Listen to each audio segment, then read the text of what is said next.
everyone, Jesterabelle is back, and yesterday I was able to see the Sonic the Hedgehog 2 movie, and so today I'm going to do a bit of a review on it. This is a part of my attempt to do more movie reviews on this channel and see how that goes going forward.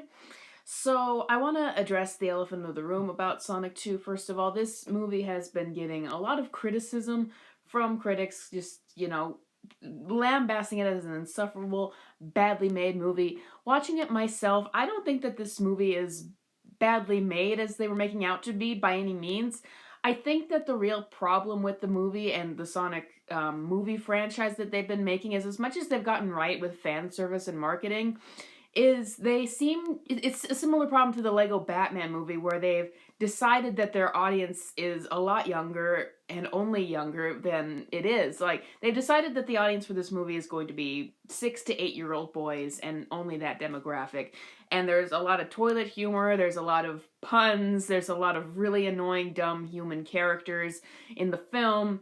And it's just, that's really going to turn off any adult who watches the movie. I watched it because I have a nostalgic attachment to Sonic and the characters, because I grew up playing the games. I still love games like Sonic Mania, and that's what I'm saying, that Sonic does have an adult audience. And over the years, the franchise they've kind of had a problem with nailing their demographics.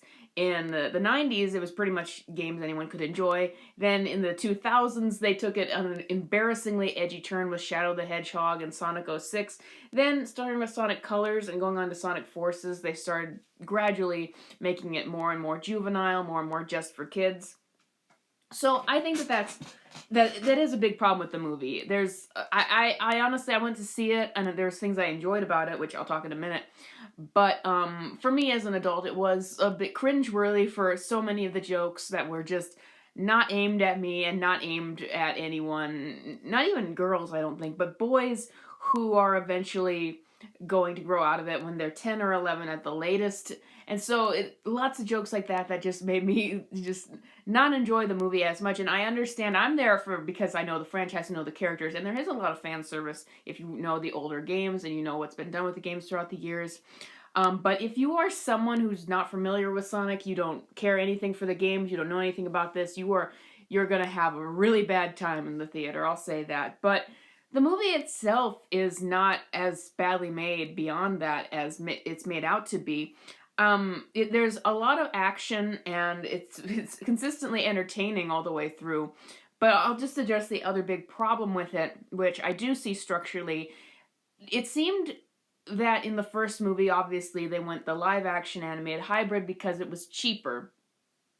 But the second movie, it's very clear that they don't really want to explore that world that they built as much. They want to spend time with the Sonic characters like Tails and Knuckles and in that world more. And so it was weird to watch the movie where it's kind of I felt like I was watching two movies. I'm watching one movie that's about Sonic and Tails and this sort of adventure they're going on, and then I'm watching a second movie where it'll be on Sonic and Tails for a long time, then it'll cut back to the human characters in a story that didn't seem to be connected at all with the main one, but then they kind of clumsily connected it, and the human moments seem to go on forever. It's like we've been with Sonic and Tails so much, and then we completely forget Sonic and Tails and just spend so much time with these other human characters that we don't really care about. One of the scenes with them seemed to just go on so long, I'm like, I'm watching a completely different movie. So those are the two big problems with it, but like I said, it's a lot of action, and it does surprisingly work to develop the characters a little more. But let's talk about the characters, and I have both praises and criticisms for that. Going back into the juvenile nature of the movie, I figured out that I've had this problem with Sonic's characterization in these two movies. Now, modern Sonic is supposed to be 15 years old, and he's supposed to be cocky and someone who, it's more of their overconfidence and impulsive nature that can get them into trouble.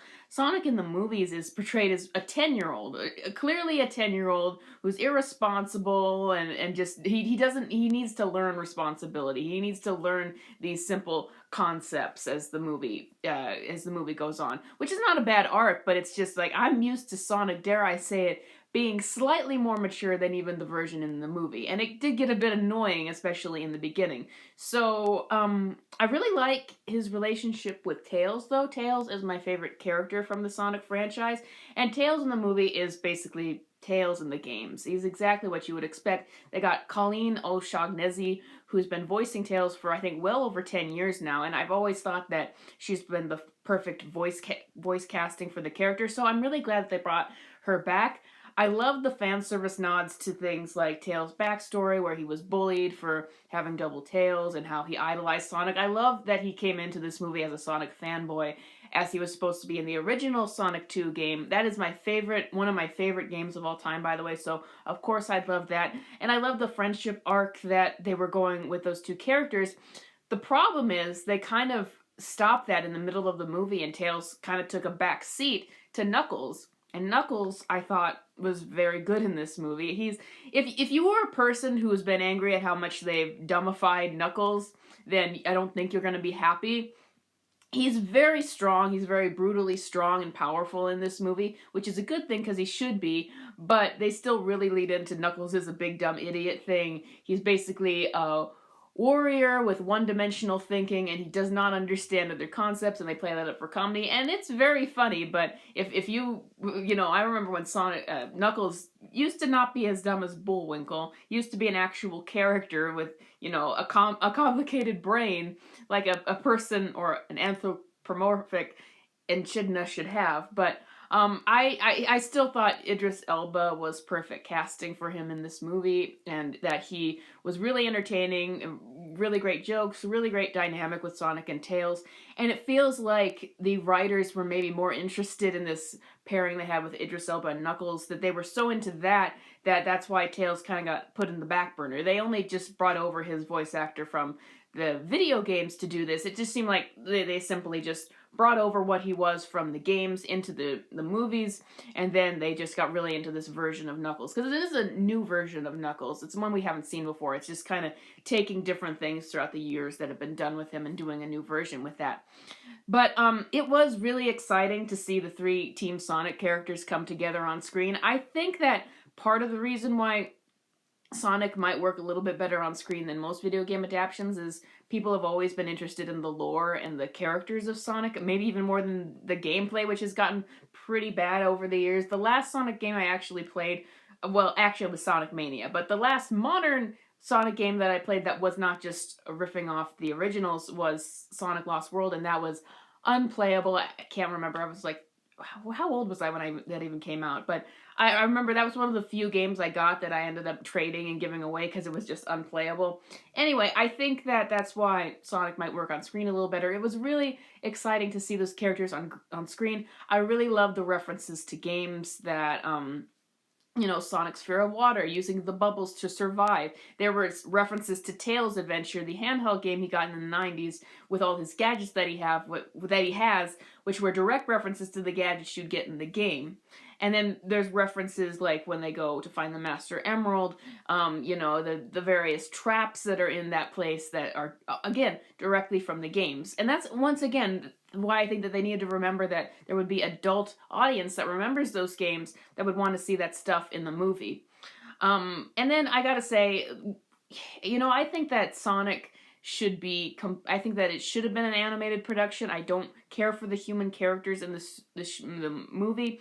They felt out of place, and I think that, going all the way back to Sonic X, that whenever you implement human characters in Sonic that isn't Dr. Robotnik, then you always have troubles. But I gotta say, Jim Carrey is just so good as Dr. Robotnik. He can handle... He makes jokes that wouldn't be funny, that just were not funny at all funny. He can handle the physicality of it. He's just perfect casting. And that, I think, justifies it being in live action just for his performance alone.